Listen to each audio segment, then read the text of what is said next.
Men. And as usual, I use the term ever so loosely. Last major thing I need to do to get this 59 XLH done is bore the cylinders. In the last video, I talked a little bit about them. These are the Made in India repo standard bore.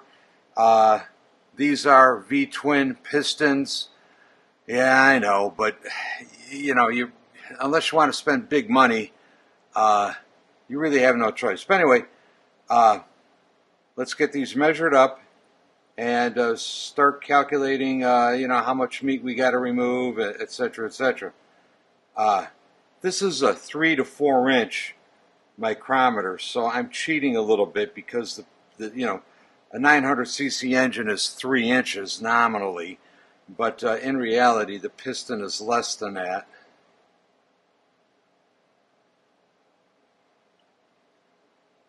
That feels good right about there. And that comes out to be 2.997. I'm going to do the rear one first, and just to keep track of everything, I write it down.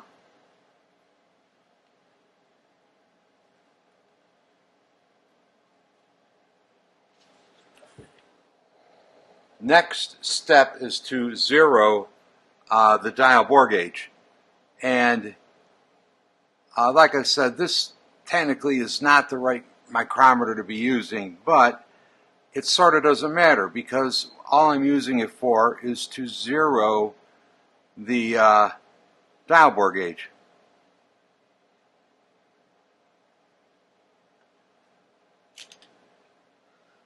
And it can be tricky.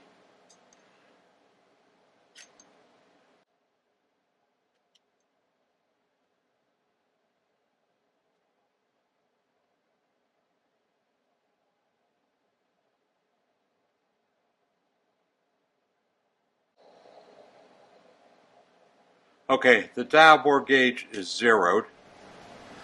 Okay, you've heard me say in previous videos that pistons are neither round nor straight.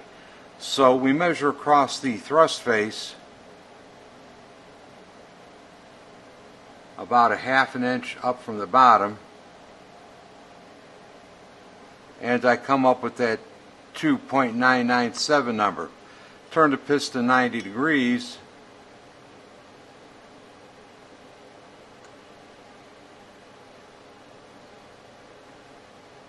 and it is fully 25 thousandths of an inch smaller in this direction than in this direction. And then if you measure from top to bottom, we'll go across the thrust face. Okay, 2.997, we'll measure up here near the ring lands.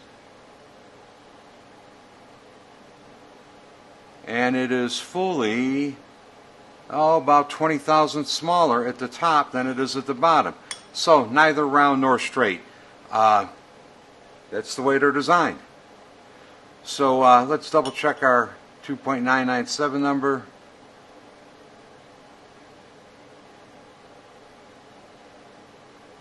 Okay, there it is. Mic is locked down. Recheck the zero.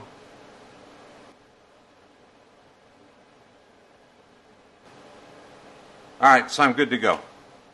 Alright, I got the rear cylinder here.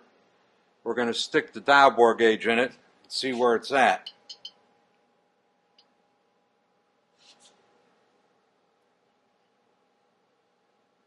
And it's a little hard to hold the dial bore gauge, work the camera, and blabber. But anyway, the dial bore gauge was zeroed out at 2.997. So you can see this cylinder is pretty much 2.996 and a half.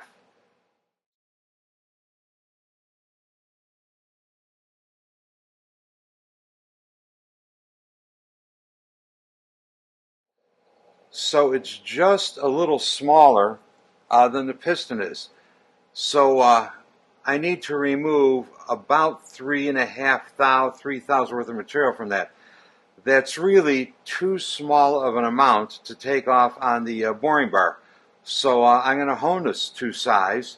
So what I want to end up with is about 3 thousandths clearance, which will put the needle about here. So we're going to set it up to hone it and hone it out to get that clearance. Okay, here's the honing setup. Steel plate, not a torque plate, just a steel plate to hang onto the cylinder. Old sheet, this thing throws oil everywhere. It's a mess. Okay, this is what I use. This is a what Sonnen calls a portable rigid hone. And you know, brake hones, 3-finger hones, dingle ball hones, none of those make round holes, and none of those remove metal quick enough. I mean, if you had a big 3-fingered hone, which I do have one, but you'd be honing this thing for hours and hours and hours and hours and hours, maybe days with the 3-finger hone. This is a coarse grit on here. I got a fine grit I'll switch to later on. But anyway, that's the hone. I run it off of this DeWalt half-inch drive drill. This is probably garage sale item. I get a lot of shit at garage sales and estate sales. You really load the drill up when you're doing this, and you need a drill with a lot of power. Anyway, we're going to hone this. I'll show you. I'll show you at least the first round. I'm going to stick the bore gauge in here just to confirm where we're at.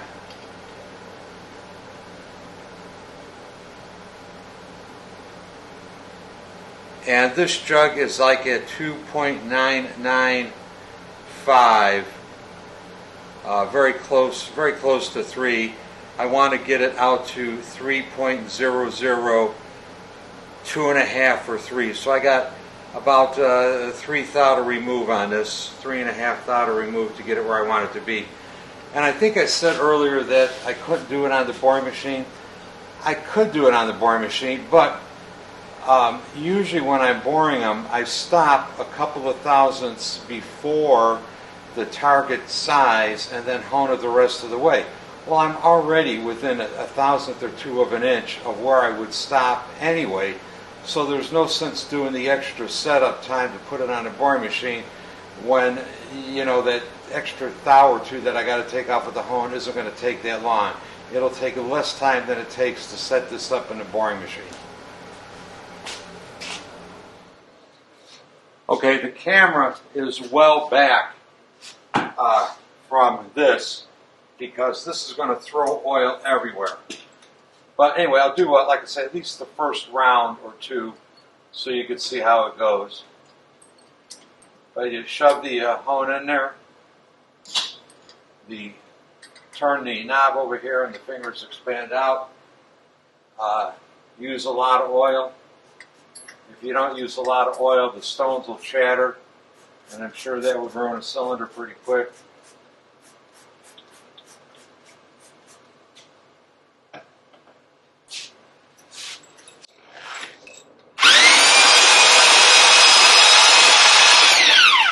Just a very light initial pass to, you know, make sure everything is seated, and then we'll start cranking in some force on it.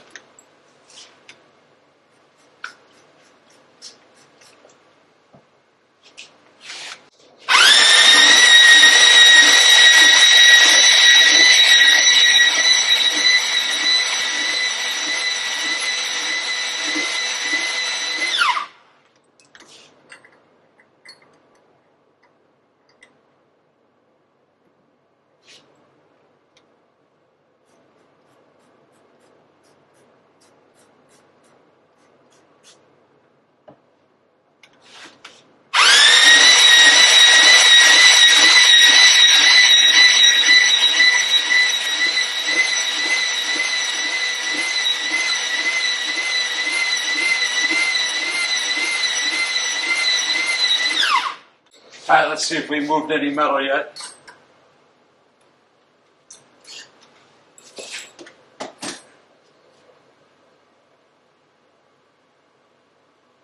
Okay, and that little bit I just did took out just over 1/1000th of an inch of material. So I got about 2.5 thou to go. So I'm going to keep on trucking.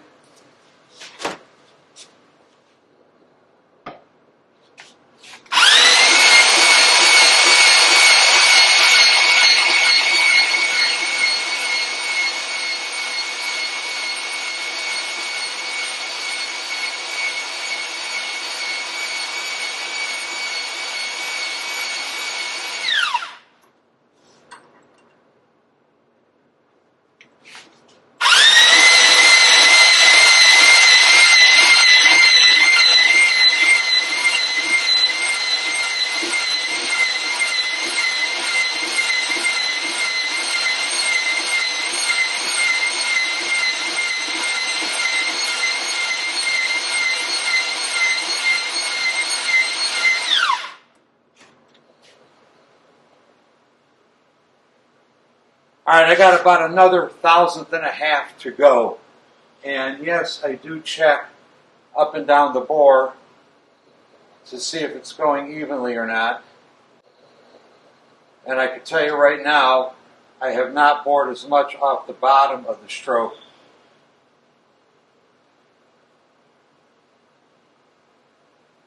as I have off the top. So when I go back in, I'll spend more time down on this end than on this end. And I think I'm going to do a few more passes with the coarse stone, then I'm going to switch to the fine stone and get it finished out. With the hone, you could control the straightness of it by how much time you spend at each end. So when I go back in, I'm going to spend more time at the bottom end of the cylinder to get it straightened out. One of the reasons I got into doing this myself was I had a local bike shop do my cylinders for me, and I had dropped a pair of cylinders off, and the guy was like, well, they'll be ready Monday, then they'll be ready Tuesday, then they'll be ready Wednesday, and finally he says, they'll be ready for you, Thursday at 3 o'clock. So I show up Thursday at 3 o'clock, and, well, I show up at 2:45, and he's got a cylinder on a bench, and he's using the Sun and Rigid hone on it. And I'm watching him do this, and I'm thinking, well, fuck, I could have done that myself, all if I had a hone. And but anyway, he was taking, a full 10/1000ths off, and that gets to be an awful lot of work to do with the hone. But anyway, I went home, I bought a hone, bought the drill, and discovered how big of a pain in the balls it was to hone them 10/1000ths over. And said, fuck this, I'm buying a boring bar. So I started hunting eBay and bought the quick weight. And man, I love using that quick weight. I think I paid $600 for it, and I bet you couldn't touch that same machine in running condition for less than $4,000 today. Anyway, very happy with it. So we're going to get back to work on this, do a little more honing. I'm not going to video for it because you see what the action is. It's just a matter of stopping every so often to see how much progress you've made or not. I've got enough off of here. I think this piston fits right in there. So we're getting very close to final dimension on this. I'm going to get the cylinder straightened out. I'm going to hone more at the bottom. Then I'm going to switch to the fine stone and take it the rest of the way. All right, one cylinder is done. I don't know how good that image is going to come across, but one cylinder is done. That's what it looks like. I'm very happy with that. All right, both jugs are done. They're within a couple of 10/1000ths of an inch of each other size-wise. We're going to fit some piston rings, paint these, and it'll be ready to go. Well, probably ready to go tomorrow, but tomorrow I'll be in jury duty. So I think that's going to be it for today. Thanks for watching. Please subscribe, and we'll see you later. Bye.